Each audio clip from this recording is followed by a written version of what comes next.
Aperta, mas não acende agora. Aperta, mas não acende agora. Não, começou, Humberto.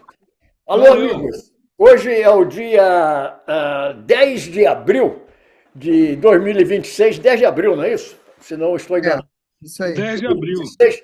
Yes! Nós temos bananas. Aqui está o Mister Bananas. Está outra vez no ar.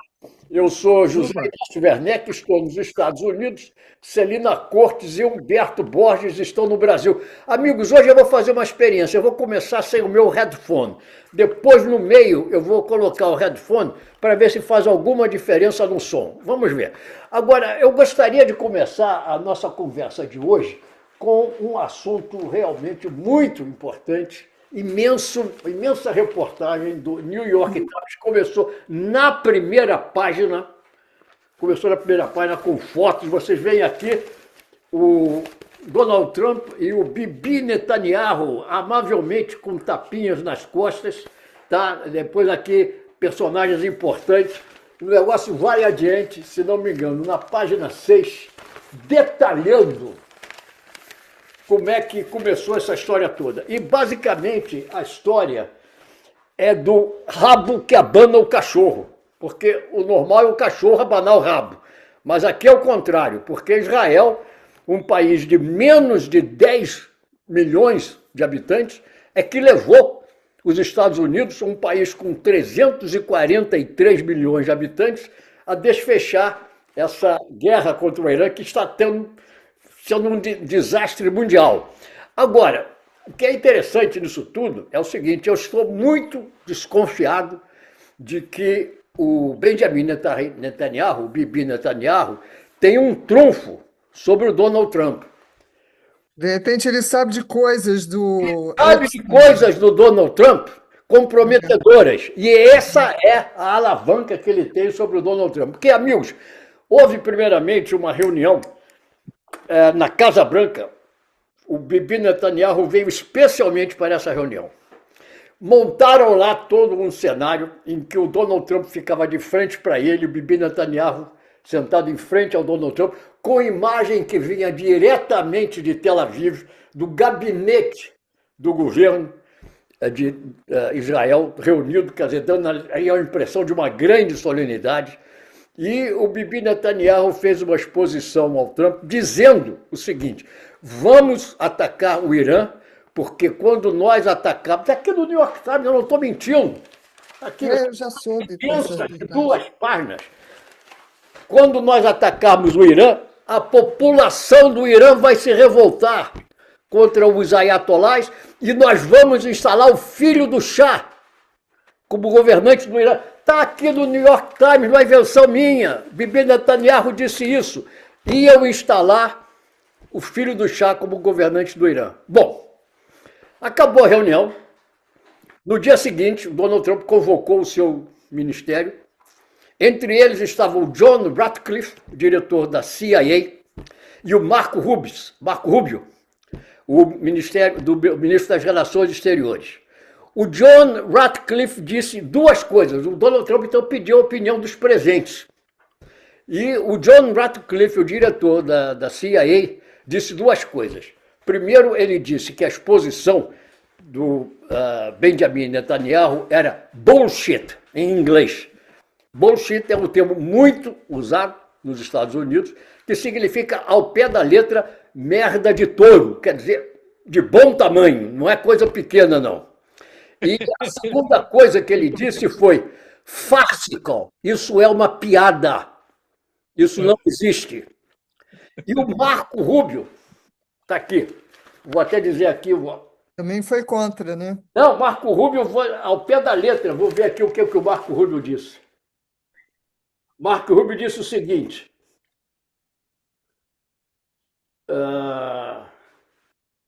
Não, perdão, quem entrou dizendo que era bullshit foi o próprio Marco Rubio. Quando o John Radcliffe disse que aquilo era uma piada, o Marco Rubio aparteou dizendo o seguinte: in other words, it is bullshit.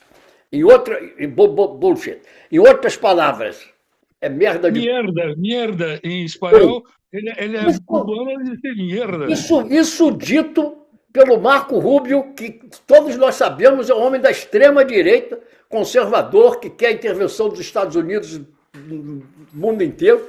Mas nesse caso ele falou, não vamos, isso daí é besteira, é bullshit, não vamos nessa. Agora, o Donald Trump overruled, quer dizer, desconsiderou tanto o John Ratcliffe, o chefe da CIA, quanto o seu ministro das Relações Exteriores, e mandou atacar o Irã.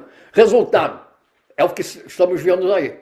Mas eu vi, né, eu acho que está nessa reportagem também, que ele mandou atacar depois que o Bibi falou para ele, olha, a gente tem um momento para assassinar Vamos assassinar o Ayatollah. Tem a oportunidade de fazer isso. Eu acho que foi isso que desencadeou a decisão do Trump, né? E o povo vai se levantar em revolta e vamos instalar o filho do chá, aquele mesmo chá que era vendido às empresas petrolíferas dos Estados Unidos e da Inglaterra, uma velha história que vem desde o tempo do... meu Deus, como era o nome daquele primeiro... Mossadegh, né? Que primeiro, depois, o chá foi deposto pelo chá, porque tinha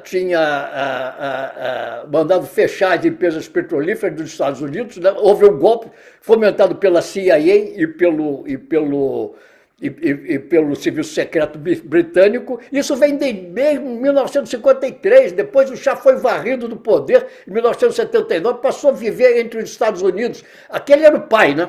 O filho agora passou a viver entre Paris e Nova York, no trajeto para Paris e Nova York, não tem nada a ver com o Irã, e eles queriam instalar o filho do Shah como o novo governante. Entraram pelo cano, a verdade é essa, estamos aí dentro dessa situação, entendeu? Eles acharam que podiam repetir a Venezuela no Irã, né? Acharam que ia ser uma barbada. Civilização persa com milhares de anos, ele é muito pretensioso, né? Agora, qual é o poder que o Benjamin Netanyahu tem sobre o Donald Trump? Aí entra a Melania Trump, meus amigos. Porque a Melania Trump agora ontem apareceu, convocou uma entrevista coletiva especial, apareceu lá toda embonecada, dizendo, eu não tenho nada a ver com o Jeffrey Epstein. Vocês devem estar sabendo disso aí no Brasil. Não. Eu sei, Zé. Eu escrevi, eu pedi para você entrar nessa pauta. Tem uma pauta que eu mandei para você sobre isso. E acho que você tem toda a razão pelo seguinte, o Trump é chantageado, só pode ser chantageado por Israel. Ou seja, o Bibi, o Fonfon, seja lá quem for, tem informações, entendeu? De um sujeito que tem 34 condenações na Justiça de Nova York. O Trump era o melhor amigo do Jeff Epstein. E essa aparição ontem da Melania Trump dizendo, não, eu não... Quem tem não com o Epstein nem com ninguém. Isso é uma coisa que... Por que ela apareceu agora dizendo esse tipo de coisa? Não é? Então, você tem razão. A sua, não é suspeita, não. É o rabo do cachorro, entendeu? Ele só pode, para o sujeito fazer uma estupidez dessa, só pode ter o rabo preso e muito preso, né, Zé? É muito mais do que a tal cortina de fumaça que a gente achava no início que fosse, né? De distrair a opinião pública, mas é muito mais do que isso, né? Deve ser rabo preso. A história é a seguinte, a Melania Trump apareceu nos Estados Unidos como modelo para desfilar, né? Desfile de modas, veio trazida por um italiano, né? Ligado ao negócio de desfiles de moda. Muito bem. Ora, acontece o seguinte, você para ganhar o Green Card do cartão verde, para ter direito de residência nos Estados Unidos, eu ganhei o Green Card e eu tive que provar que não tinha nenhum americano que podia fazer o meu trabalho. Só por isso me deram o Green Card. Me autorizaram a ser residente dos Estados Unidos. Qual era o papel, qual era a função? O que fazia a Melania Trump? Desfilava em passarela. Ora, qualquer americana bem parecida pode fazer isso. Ela não sabe dizer uma palavra em inglês. Muito bem. Aí naquelas festinhas, né, de Nova York, né, que o Donald Trump era uma figura badaladíssima, estava toda a noite nas discotecas, ele mesmo mandava. O Donald Trump é um pilantra. Ele telefonava para as redações dos jornais, disfarçando a voz e dizendo: Donald Trump foi visto ontem no Copacabana, que era uma das famosas boates, e outras, de Nova, com uma fulana de tal, modelo tal, não sei o quê. Muito bem. Aí conheceu a Melania Trump numa dessas festas. Entendeu? E a Melania Trump casou-se com Donald Trump. Trouxe a família, trouxe o pai, trouxe a mãe, não sei o quê. Mas, entendeu? Quer dizer, aí eles eram amigos de festinhas, tem uma porção de fotografias. Ela disse que ela não tem nada a ver com o Jeffrey Epstein. Uma porção de fotos, Trump, Donald Trump, Melania Trump, Jeffrey Epstein e a Ghislaine Maxwell. Quem era a Ghislaine, ou quem é a Ghislaine? A namorada do Epstein, direito dele. Está na cadeia. Namorada e cafetina, agente do Jeffrey Epstein, ela é que agenciava meninas os modelos, para o Jeffrey Epstein. Entendeu? Muito bem. E há e-mails trocados entre a Melania Trump e a Ghislaine Maxwell, que agora está na cadeia. E-mails a propósito, a Melania Trump dizendo: muito boa aquela entrevista que o Jeffrey Epstein deu.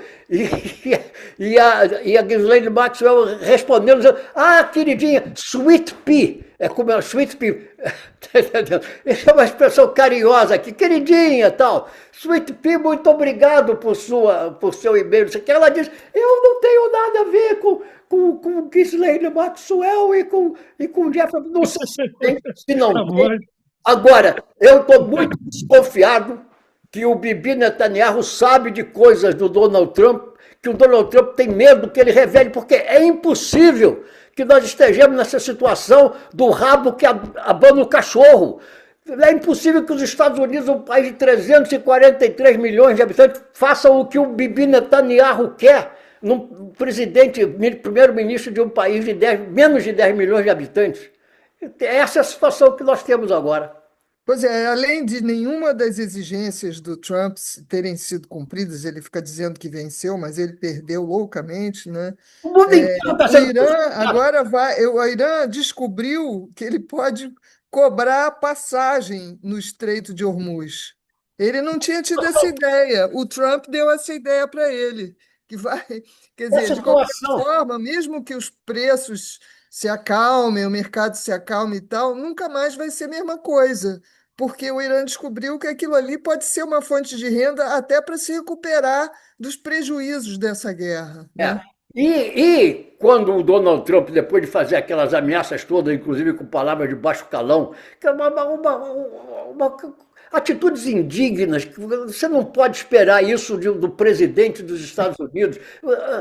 Palavras que é muito, pode até falar em casa, se quiser, mas nos textos sociais, palavras linguajar vulgar do mangue.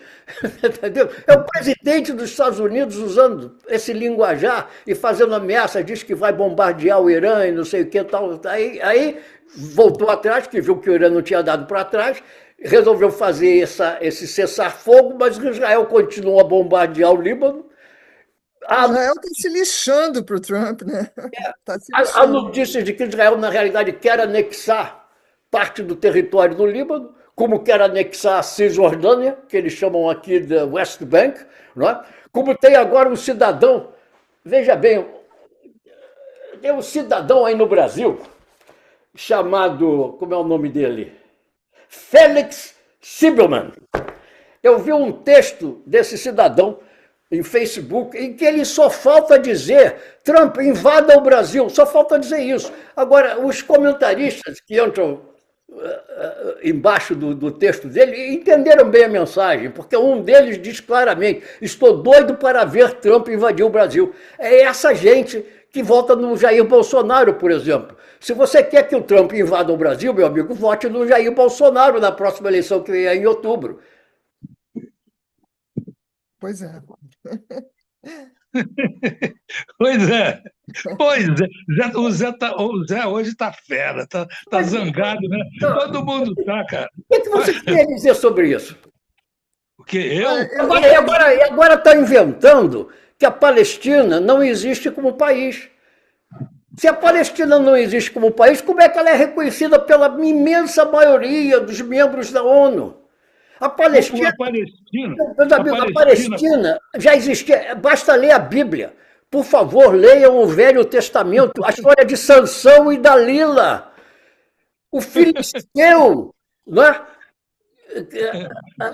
Os filisteus que o Sansão guerreiro judeu foi combater e foi atraiçoado por Dalila. E Sansão, meus amigos, é o primeiro homem-bomba da história. Um judeu, Sansão, é o primeiro homem-bomba da história, numa época em que não havia bomba, mas ele derrubou o templo sobre a sua própria cabeça, quer dizer, suicidou-se para matar os adversários filisteus. Então ele era um homem-bomba. A mentalidade é a mesma. Quando você ataca os homens-bombas hoje, o Sansão era, na Bíblia, um homem-bomba. Foi o que ele fez, ele derrubou o templo sobre a cabeça dele. Agora dizem, a Palestina não existe. Quando os judeus foram expulsos daquela região, né, da Judéia, como era chamada, pelos romanos, no ano 130 da era cristã, pelos romanos, que os palestinos, os árabes não têm nada a ver com isso, foram os romanos que expulsaram os judeus. Aquela região passou a ser ocupada pela população que modernamente era a Palestina, com esse nome, reconhecida pela Grã-Bretanha, que tinha o mandato da Palestina. Existe esse nome, mandato da Palestina da Grã-Bretanha. Aí a ONU, presidida pelo Oswaldo Aranha, criou o Estado de Israel, veio daí essa confusão toda. Agora dizer que a Palestina não existe, isso só pode ser piada. O Trump fica querendo reescrever a história, né? Acabou com o Golfo do México. Mas ninguém foi. Mesmo aqui nos Estados Unidos, as pessoas continuam dizendo Golfo do México. Ninguém diz Golfo da América. Todo mundo aqui diz Golfo do México. E a maioria do povo está aqui. Eu estava vendo ainda hoje aqui na televisão. A maioria do povo dos Estados Unidos é contra essa guerra do Irã. A maioria, incluindo republicanos. Quer dizer, há republicanos que são a favor. Acho que a maior parte até dos republicanos é a favor, mas no todo, para que a maioria da população seja contra a guerra do Irã, isso inclui também republicanos, aliás, há diversos deles. Até os MAGA estão já desistindo do Trump também, né? Como aquela Marjorie Greene e outros republicanos que estão aí todo dia deblaterando contra essa guerra do Irã. Então, essa guerra do Irã é um absurdo, é repudiada pela maioria do povo dos Estados Unidos. Mas essa é a situação que nós temos. Pois é, numa hora dessas, o Flávio Bolsonaro vai para os Estados Unidos e oferece de bandeja as nossas terras raras. O Trump, olha, por isso é que eu digo, vem aqui explorar as terras raras, nossas terras raras. Por isso é que eu digo, vocês querem que os Estados Unidos desembarquem no Brasil com uma tropa, como fizeram em Caracas? Pois é, também querem, porque eles estão dando força para o Comando Vermelho e o PCC serem considerados grupos narcotraficantes pelos Estados Unidos, o que vai permitir a eles intervir militarmente no Brasil. Os bolsonaristas estão apoiando esse absurdo, né? Quer dizer, aí o Trump veio com essa história de bombardear o nosso Pix. E aí coitado do Pix. Pois é, nosso queridíssimo Pix, que é uma coisa maravilhosa que a gente tem. Aí o Flávio ficou quieto, aí depois ele disse que isso foi uma iniciativa do pai dele. Não foi dos técnicos do Banco Central que criaram, coincidentemente, durante o governo dele, mas como o Bolsonaro não tinha nada para apresentar, o Pix virou um cartão de visitas. E aí o Flávio não tinha o que dizer, né? Porque se ele vai contra o Pix, ele vai contra os brasileiros. Todo mundo aqui adora. O Pix já é usado na Argentina, em Portugal. Foi uma coisa sensacional criada pelo sensacional, uma coisa, né? Eu só sei que eu ouvi dizer que o Pix do Bolsonaro é desse tamanho. Eu só sei disso. O problema é o seguinte, pessoal. Esse episódio lá no Irã aconteceu aqui no Brasil em 1964, a Operação Brother Sun, você lembra? Que mandaram... Mas a invasão acabou não acontecendo porque o golpe deu certo. Deu Pois é, certo. exatamente, mas isso aí já é ensaiado. Os navios estavam todos prontos para bombardear o Todos Brasil. prontos, exatamente. Sabe o que eu estava fazendo nessa época? Não. Eu estava servindo o exército, cara. Ah. Eu fui convocado, eu trabalhava no Jornal do Brasil e na Companhia Científica Nacional. Eu era em 64, eu era o cabo 1328, lá do 16RI, mandava mais do que Urubu em Manaus. Porque acaba quem manda naquela porra toda, sabe como é? Os oficiais vão para lá, o sargento vai para cá, o cabo é que se ferra. Eu era cabo, fui cabo da Revolução, eu e o Hitler, cuidado comigo. O Hitler também era cabo. Tinha 6 anos de idade, fui morar em Itaipava e me lembro de eu sentada na beira da União Indústria, vendo os tanques do Mourão, que o Mourão mandou de Minas para o Rio de Janeiro. Me lembro da cena, sentadinha lá na beira da União Indústria, vendo os tanques passar, não tinha ideia do que era aquilo. Agora, essa história aí do urubu que o Humberto Borges citou, isso me lembra o que o Stanislau da Ponte Preta, né, dizia, que em Niterói a situação está tão preta que o urubu está voando de costas. Não sei se você tirou a história do urubu sobre Manaus. Lá. Agora eu quero dizer o seguinte, voltando nesse assunto da Palestina, há judeus da maior dignidade que, quando a pessoa discute essa questão da Palestina, você fala, não, ele é contra os judeus. Não, não é isso. Eu sou contra os judeus safados. Tipo, contra o Netanyahu. Criminoso. Aqui nos Estados Unidos, há judeus da maior dignidade que estão todo dia deblaterando contra isso que está acontecendo e especificamente contra o Benjamin Netanyahu. É o Krugman, Nobel de Economia. É o Robert Wright, que era ministro, secretário de trabalho do Bill Clinton, o Tom Friedman, que escreve no New York Times, que é o Bernie Sanders, senador pelo estado de Vermont, todos eles judeus, todos os dias estão descendo o pau do Netanyahu e dizendo que ele está cometendo genocídio. Essa guerra do Irã não foi aprovada nem pelo Congresso dos Estados Unidos, nem pela ONU. E se foi aprovada pelo governo de Israel, porque o Benjamin Netanyahu manda lá, também não foi aprovada pela ONU. Então é uma guerra ilegal. Eles estão cometendo crimes de guerra. É por isso que eu digo, há uma história muito estranha, há um poder muito estranho do Benjamin Netanyahu sobre o Donald Trump. Posso dar um palpite? Palpite não, uma informação verídica. Está aqui na minha tela. Cara desse daí da inteligência artificial calculou o peso dos monturos de estilhaços, dos monturos que foram reduzidos. Gaza foi reduzida a monturos, a um lixão. São 62 bilhões de toneladas. Imagina reduzir uma Gaza a 62 bilhões de toneladas de entulho. Né? E embaixo desse entulho está um monte de gente. Como não tem mais o que bombardear em Gaza, estão bombardeando o Líbano, Zé Inácio. Estão bombardeando, estão tentando expandir Israel para o lado do Líbano. Você sabe, eu já falei aqui, eu cobri a guerra do Líbano.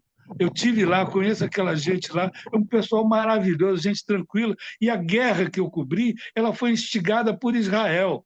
Foi instigada por Israel em consequência já do Setembro Negro. Israel tirou os palestinos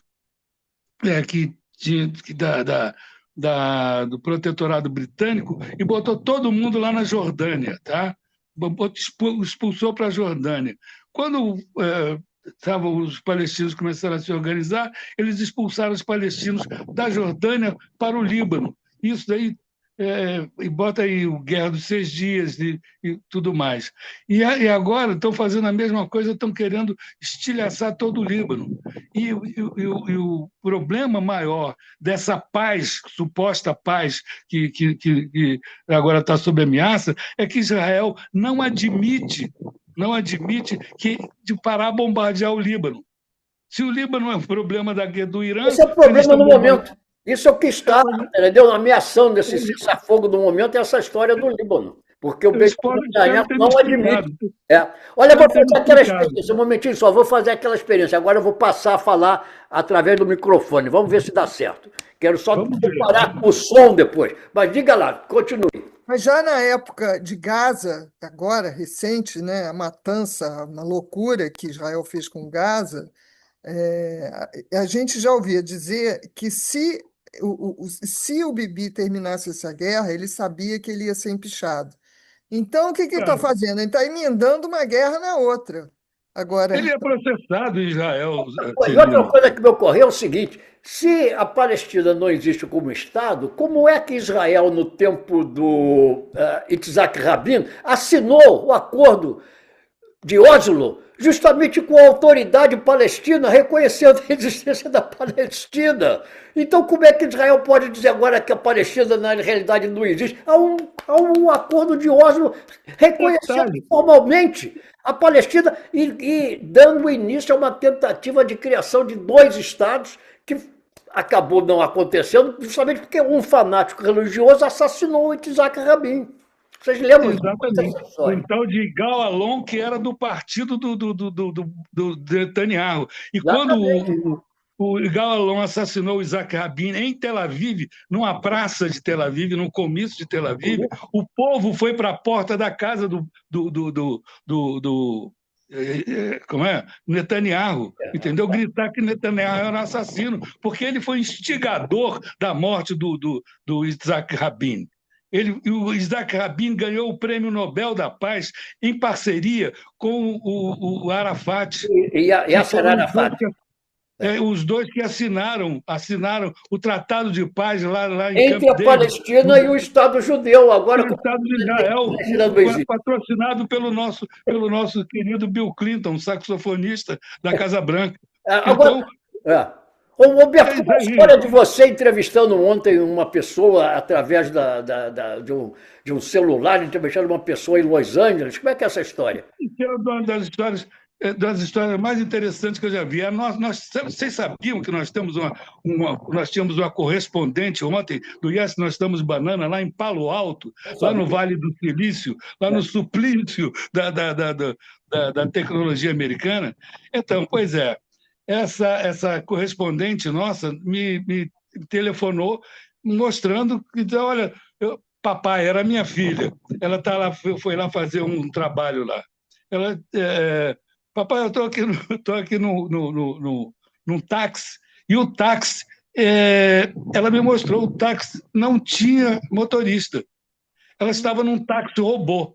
Certo. Aí então eu resolvi entrevistar o motorista robô, o motorista que não existia, como é o repórter invisível, entrevistando o motorista que não existia. Ou seja, e eu fiz uma pergunta para ele. Eu digo, escuta aqui, quem é que paga o seu INPS, o seu salário? Aí, sabe o que ele respondeu? Não. Não respondeu coisa nenhuma, porque o grande problema da tecnologia, o nosso grande problema, é que aquele motorista que está tomando, aquele táxi, aquele robô que está tomando o emprego do nosso motorista, ele não paga INPS, ele não paga IPI, ele não paga imposto, ele não paga o ônibus, ele não paga nada. O problema é que estão querendo importar toda essa robotização para o Brasil, e os robôs, entendeu? Não pagam os empregos. Tomam os empregos e não pagam o INPS. O INPS vai falir. Então, o que eu proponho, o que eu peço aos amigos meus gurus do Yes, nós temos banana, que nós iniciamos uma campanha para que os robôs paguem os robôs das fábricas que fabricam os carro-robô, que nosso correspondente vai andar lá sem dar gorjeta para o motorista, que os robôs paguem INSS, que os robôs paguem os impostos que os empregados pagam. Só isso, aí nós temos a maior felicidade. O governo vai ter dinheiro, ou seja, o que tem de robô nesse país, as fábricas hoje são todas robotizadas. E tem mais as guerras são robotizadas também. Olha que aqui todo dia tem notícias dizendo que os jovens Os jovens estão com dificuldade de arranjar emprego por causa da inteligência artificial, por causa dos robôs. O que vocês acham? O que vocês acham? Principalmente os que não têm educação universitária. Tá, eu quero saber o que vocês acham, quero saber o que a Celina acha de robô pagar INSS, de robô pagar imposto. Olha, realmente eu nunca tinha pensado nisso, que essa robotização vai dar um tremendo prejuízo para o nosso INSS, porque é uma multidão que trabalha de graça, quer dizer, sei lá, trabalha de graça e não paga nada. Então, o INSS vai deixar de receber o dinheiro desse bando de desempregado por causa da inteligência artificial. Ocupa o espaço. Cada vez mais. Nós estamos robotizando, sendo robotizados todos os dias. Agora mesmo nós estamos falando através de robô, falando com o Zé Inácio lá no outro lado do mundo. Olha só, tirei até os óculos, caramba. Agora, tudo bem. Olha, antes que o nosso tempo acabe, eu queria que a Celina me explicasse quem é esse Beto Louco. Eu vi aí que tem um cidadão chamado Beto Louco fazendo um acordo de delação. Que história é essa? Olha, o Beto Louco é o cara da Faria Lima que foi denunciado fazendo operação de lavagem de dinheiro com o Banco Master e não sei o quê. Então, ele é fugitivo e ele contratou o mesmo advogado do Vorcaro e do Fabiano Zettel, que é o cunhado dele, que é o braço direito do Vorcaro, né? É a caixa forte do Vorcaro. Então, os três têm os mesmos advogados que estão cuidando dessa delação premiada, que aparentemente vai ser uma tremenda de uma carta marcada, porque eles vão impor o que eles querem, porque, por exemplo, na época da Lava Jato, quem tocava as delações premiadas era a PGR, a Procuradoria-Geral da República, que é um representante do Estado. E agora são eles que estão dando as cartas. E esse Beto Louco está foragido e também está aqui envolvido no Master e nas operações mafiosas das fintechs, entendeu? As últimas coisas que eu li por aqui, assim, é que o Brasília está todo mundo com as calças na mão. Está todo mundo assim. Está todo mundo com as calças na mão, com medo das delações que estão sendo fechadas, Zé Inácio. Entre o tal do Vorcaro, que a Celina sabe da vida dele, desde que ele era do tamanho do Pix do Bolsonaro. Não, mas tem uma coisa interessante que é o seguinte, importante. O conteúdo dos celulares do Vorcaro, na verdade, eles são mais importantes do que essas delações. E o temor é que essas delações acabem encobrindo o principal, que é o conteúdo dos celulares do Vorcaro, né? Muitos celulares que ainda estão com a polícia sendo digeridos e analisados. Então, é muito mais, as informações dos celulares são muito mais certeiras do que a delação, porque a delação vai ser uma coisa direcionada pelos próprios, entendeu? Perfeito. O Brasília está tremendo. O Brasília está sem fôlego, está por aqui, coitado. Vamos aguardar. Eu quero dizer o seguinte: mais uma vez, eu sou de uma incompetência rara e esqueci de controlar bem aqui o tempo. Então, eu estou com medo que o nosso tempo acabe e, de repente, a gente saia no ar. Então, vamos parar por aqui. Vamos nos despedir e combinar de continuar essa conversa na próxima semana, que vai ser dia 17 de abril, é isso? É isso. Dia 17 de abril. Saudade de vocês. Vou ficar uma semana com saudade. Eu adorei. Hoje você estava indignado, Zé. Olha, e eu gostei de ver o seu som hoje, claro. Estava claro, não, Celina? Som e imagem. Som e imagem. Repórter televisível já era. Parabéns, você controlou a tecnologia. Conseguiu até entrevistar um robô em Palo Alto. Pois é, o robô que a gente tem que cobrar imposto dos robôs. É isso aí. Tem que ser feita uma lei para cobrar imposto do robô para poder compensar os caras que estão desempregados, coitados, que vão passar fome e vão ter que. A violência vai subir, porque a fome está em relação à violência. Tudo entendeu? bem. Até a próxima sexta-feira. Até, bom fim de semana aí para todo mundo. Bye, bye, bye, bye, bye, bye.